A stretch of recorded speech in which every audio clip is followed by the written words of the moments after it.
It's always the loudest man in the room who knows the least about honor. What would you do if someone mocked a war hero in front of a crowd? Would you speak up or stay silent? Let us know in the comments section below, and make sure to subscribe to follow stories that honor our heroes in ways they truly deserve. Chad Brenner adjusted the collar of his surplus store vest like it was a military uniform itself. He'd never served, but he talked like he had, said things like "hoo-ah" to customers buying camo jackets, and threw out acronyms he barely understood. Most of the regulars played along, especially the young guys trying to look tough. To them, Chad seemed legit. He had that confident strut, the square jaw, the back of the neck tattoo, and just enough authority in his voice to sell a story. He liked the power that came with the job. In this part of town, the military surplus store was more than a shop. It was a shrine. The walls lined with faded American flags, shelves stacked with desert boots and old MREs, glass cases filled with medals and ribbons, some real, some replicas, and behind the counter, Chad. Gatekeeper, curator of valor, as he called himself on Facebook. So when the door chimed and that one-legged guy walked in again, Chad rolled his eyes before even looking up. Eric Thompson didn't wear a uniform anymore. Didn't need to. His gait, mechanical, deliberate, made people pause. His face was sun-worn and quiet, not tired, just done explaining himself. He moved with the calm of a man who had seen too much, lost more, and learned to live with both. Chad watched him limp past the boots section, nodding politely to an older couple browsing canvas jackets. "Morning," Eric said simply, voice low. Ja didn't return the greeting.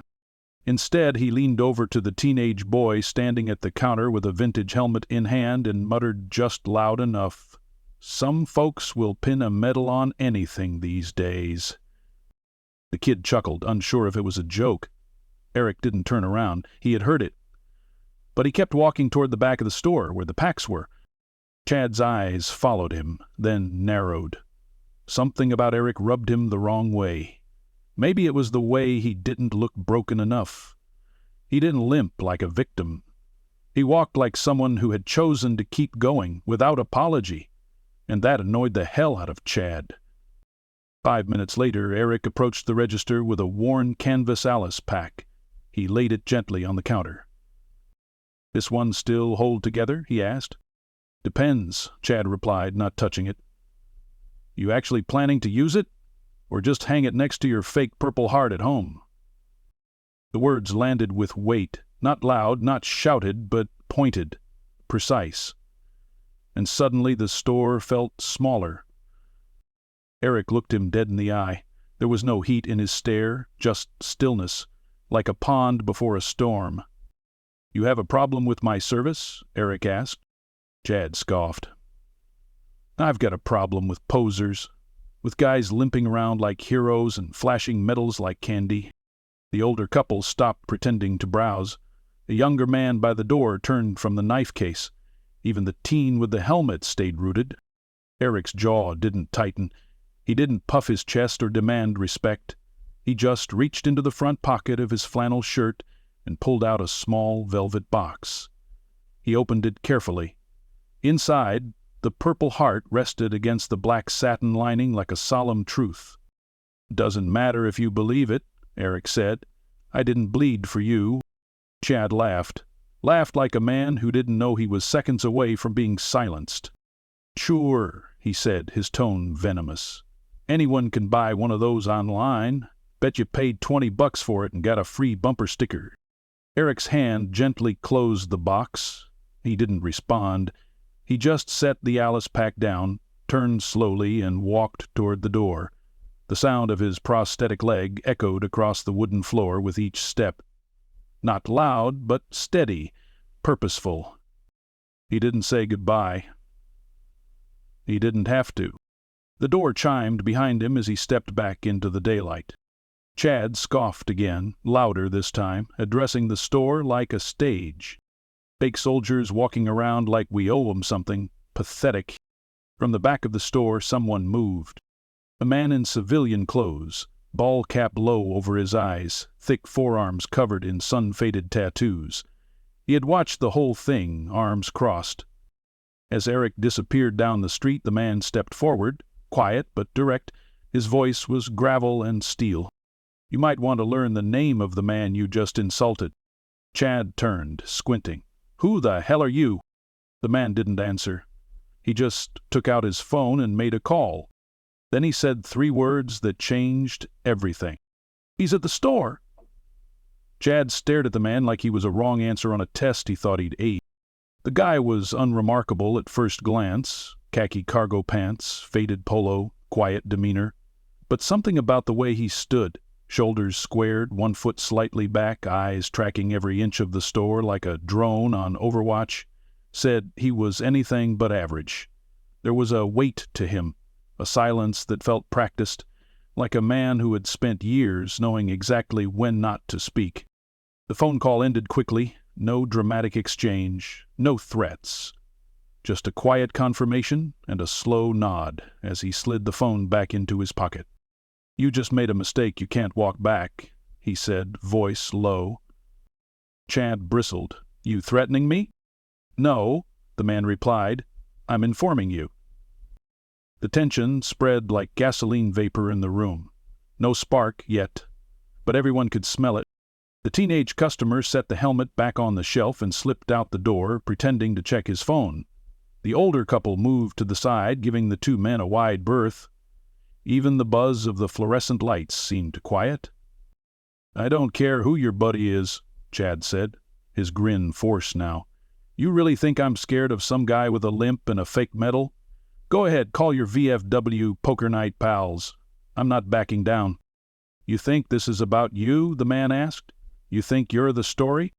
That made Chad flinch, not from fear, but from the sting of being dismissed. "What do you want?" he snapped. "I wanted you to know that the man you mocked today didn't just serve," the man said. "He saved lives, mine included." Chad paused, his mouth opened but no sound came out. He scanned the guy's face again and something clicked. That squared-off jaw, the posture. Recognition slowly crept in. He'd seen this man's photo on a veteran's newsletter someone left on the counter a few months back. His name was... something... "You were in... that thing in Helmand?" Chad said, the color draining slightly from his face. "Correct," Cruz replied. "Eric Thompson dragged me out of a blast radius after a second IED went off. We were on foot. He already had shrapnel in both legs, still carried me half a click under fire." "You expect me to believe that?" Chad tried, his voice smaller now. "I don't care what you believe," Cruz said, stepping closer. "I was there. I was the one screaming and bleeding, and he was the one who didn't leave me behind. He got the Purple Heart for injuries. You know what he didn't get a medal for? Not abandoning a man when it would have been easier to survive alone." Chad leaned back slightly, as if the words carried weight. "You know why he walks the way he does?" Cruz continued. "He's got a titanium rod where his femur used to be. He almost died on the chopper. Twice. They rebuilt his leg in pieces, and it still took him 1.5 years to walk again."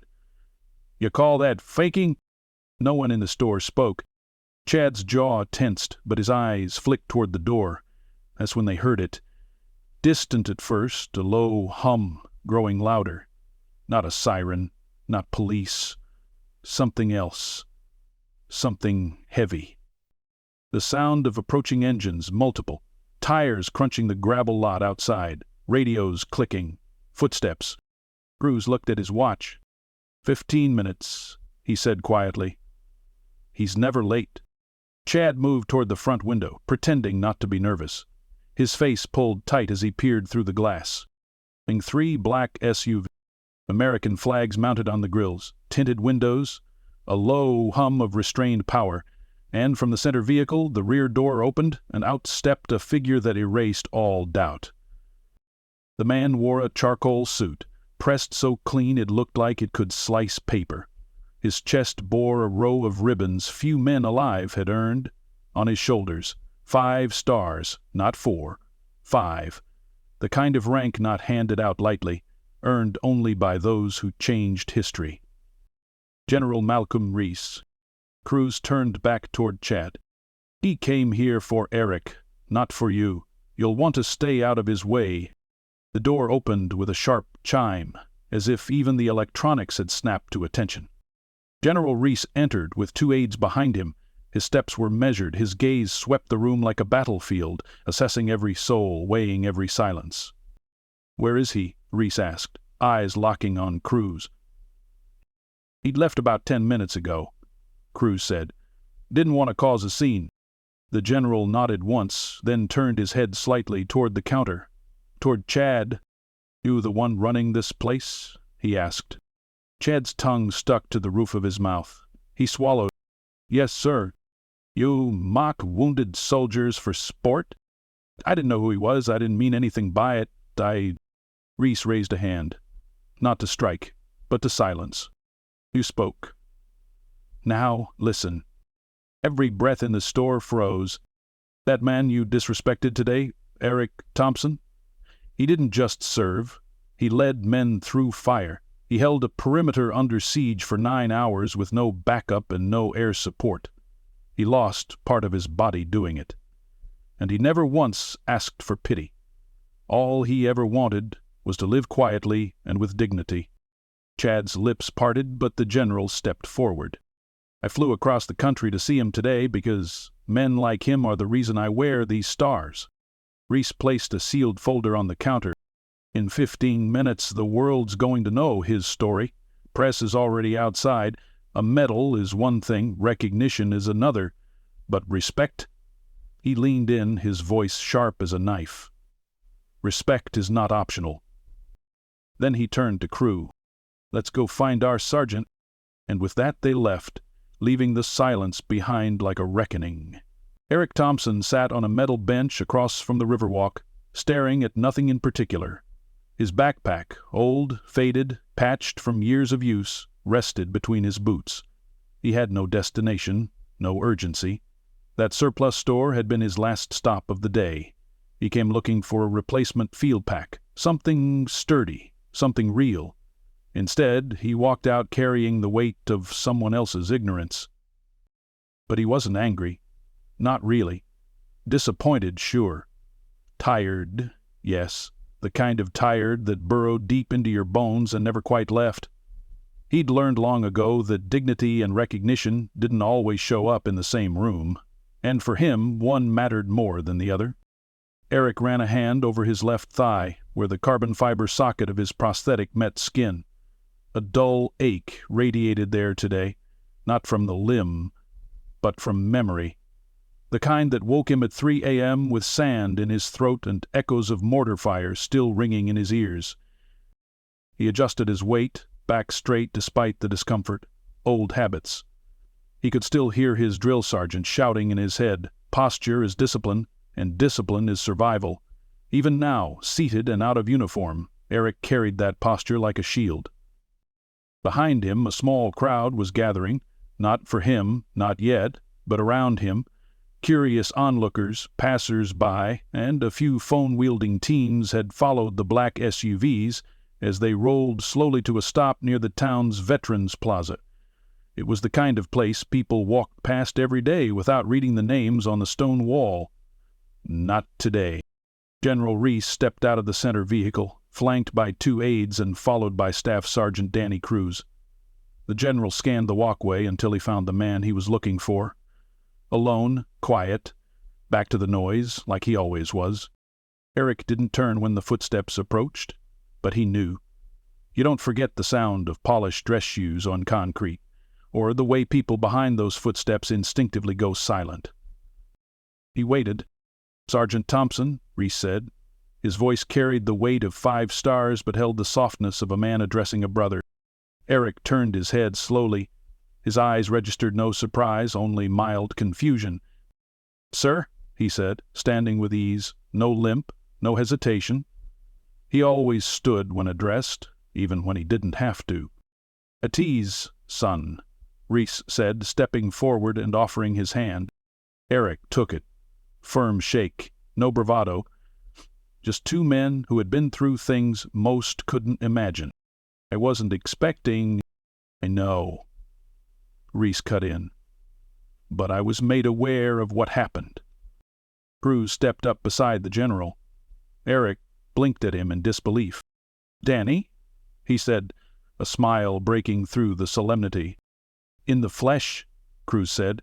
"Couldn't let you walk out of that store like that without someone setting the record straight." Eric laughed once, low and genuine. "You always did like dramatic timing." The general motioned behind him where a podium was being set up. Several news crews had arrived, already pulling cables and prepping cameras. A small group of veterans stood to the side, men from different eras, different wars. A few wore dress blues, others wore scuffed boots and ball caps with units stitched across the front. Brothers all. "I didn't sign up for a spectacle," Eric said quietly. "You didn't sign up to be disrespected either," Reese replied. "And today, we correct that." Eric looked away for a second, watching the breeze ripple the American flag across the plaza. The sun hit just right, casting long shadows over the memorial bricks below their feet. "I didn't save Danny for a plaque or a medal," Eric said. "I know," Reese nodded. "You did it because that's who you are. But the nation still has an obligation to remember, to honor, and to remind others what sacrifice looks like." There was no arguing with that. Eric exhaled slowly, then gave a single nod. "All right." 20 minutes later, with the plaza filled, General Reese stood at the podium. Cameras rolled, reporters jotted notes, and across the nation people began tuning in to a live stream that none of them had expected when they woke up that morning. "Today," Reese began, "we're here to recognize a man who embodies the very best of this country." He motioned for Eric to step forward. Sergeant Eric Thompson served with distinction in the United States Army. In Helmand Province, under heavy fire, he rescued multiple fellow soldiers, including the man standing behind me, while suffering critical injuries himself. He did not ask for recognition. He did not seek a headline. He returned home with humility, walking with pain, but never once demanding praise. The general held up a small box and opened it. Inside gleamed the Distinguished Service Cross. "While he already bears the Purple Heart, today we add another chapter to his legacy. By direction of the President of the United States, it is my honor to present Sergeant Thompson with the Distinguished Service Cross for extraordinary heroism." The applause was instant and thunderous. Eric didn't speak right away. He accepted the medal, then stepped to the mic with a calm few men could manage under such scrutiny. "I'm grateful," he said, "but I want to say something else. Today isn't just about me. It's about every veteran who's walked into a room and felt invisible. About the ones whose scars don't show, who get second-guessed, mocked, or treated like a costume." He paused, eyes locked on the crowd. "We didn't serve to be worshipped. We served to protect. But respect, basic respect, that shouldn't be optional." He stepped back. No theatrics, no politics, just truth. And the nation heard it. Chad Brenner locked the front door of the surplus store with a shaky hand. He'd watched the whole ceremony from the window. Thought about slipping out the back, but it was too late. People knew. Someone had already filmed the moment General Reese called out the store. It was online before the medal even left the box. He hadn't expected it to snowball so fast. A few local news vans were still circling the plaza. A veteran who had just bought a patch hours earlier had already posted a 2-minute video condemning Chad by name. The comments section was on fire. Coward, fraud, disrespectful punk, those were the kindest ones. Chad turned off the store lights and sat down behind the counter. The hum of the soda fridge the only sound left in the building. For the first time since he'd taken the job, he didn't feel like the one in control. He felt small, shrunk, like a kid who'd been called to the principal's office and knew exactly why. His phone vibrated. He didn't want to check it, but he did anyway. A message from the store owner blinked across the screen. "Come in tomorrow. We need to talk." Might want to get your things in order."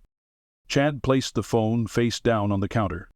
Out on the street the crowd had dispersed, but echoes of applause still hung in the air like aftershocks from a distant explosion.